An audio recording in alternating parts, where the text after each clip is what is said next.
Good evening, I'm Mark Seal of the CBC Sports World. The script was followed to a T as all three Premier League sides defeated their lesser opponents in last evening's round of 32 in the Banks Bear Champions Cup. Silver Sands had the closest score line, only beating Empire by 1 goal. But UWI Blackbirds tripled up on Springhead Farms, St. Peter's Bear Roadview United, while Weymouth Wales pushed 5 past Wotton. Three things went wrong for Empire on this play by Silver Sands. 1, the defense was caught out at the back. 2, the goalie was lobbed too easily. And 3, no defender had the keeper's back after he had advanced on Mario Kinch. 1-0 in the 45th. Second half action, and this time it was a good effort by Empire's custodian to gather this dangerous cross. Well, it was good until he spilled it at the feet of Jamal Pinder in the 69th. A minute later, Empire would get back into this game with a score by Wyatt Maynard. But the last 20 minutes were scoreless, making the final score Silver Sands 2, Empire 1. UWI Blackbirds had their way with Roadview United during the middle period of their game. In the 41st, Trey Hart lapped up some spilt milk for the first goal. Then, 1 minute after the second half started, Hart again putting himself in goal scoring position to get a brace. And with a penalty awarded in the 54th for a UE player being brought down just inside the area, who else but Hart would get the call up? He made it 3-0.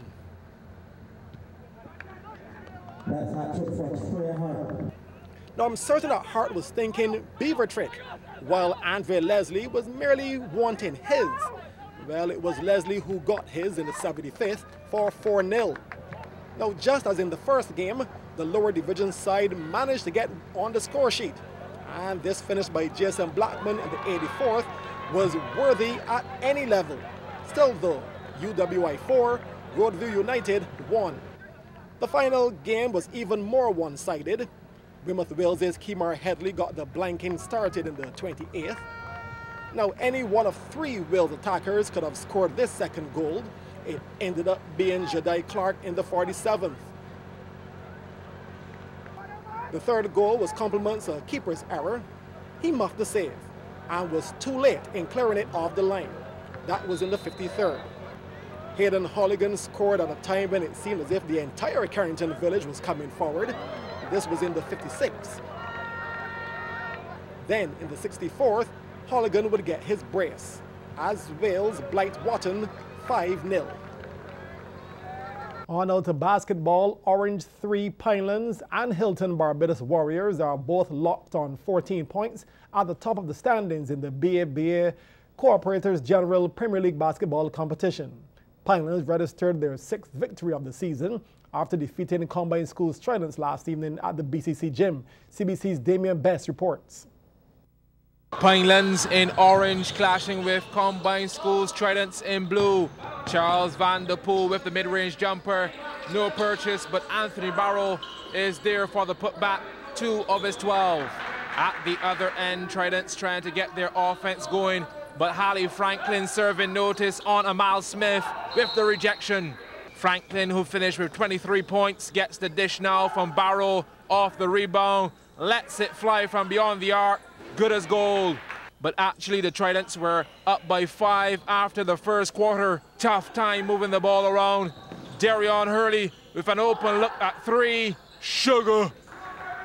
Then on the inbound pass, steal by Hurley and the bucket. Tridents lead 28-23.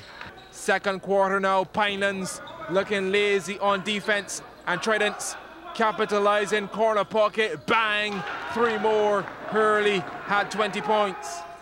Both teams scored 24 points in the second quarter. Charles Van Der Poel going directly at the hole. That's 2 of his game-high 27 points. But respect due to Tridents. Henry putting on a clinic, 3 more. Tridents lead at halftime, 52-47. The business end of the encounter now, second half. Fast break opportunity, Jason Cullimore to Junior Moore. Easy stuff. He had 26 points. Pinelands going on a big run in the third. Same combination. Cullimore to Moore. 2 more to the tally. Tridents needing some answers. Somehow the ball reaches the hands of Nikolai Burton. Bucket and the foul. He had a team high 21 points. However, Pinelands blew this one wide open, leading after the third quarter, then closing up the contest in the fourth as they go on to defeat the Tridents 102-79. Over 100 girls between the ages of 6 and 12 took part in the grand finale of the FIFA Grassroots Course for Women, hosted by the Barbados Football Association at the Willie AstroTurf over the weekend.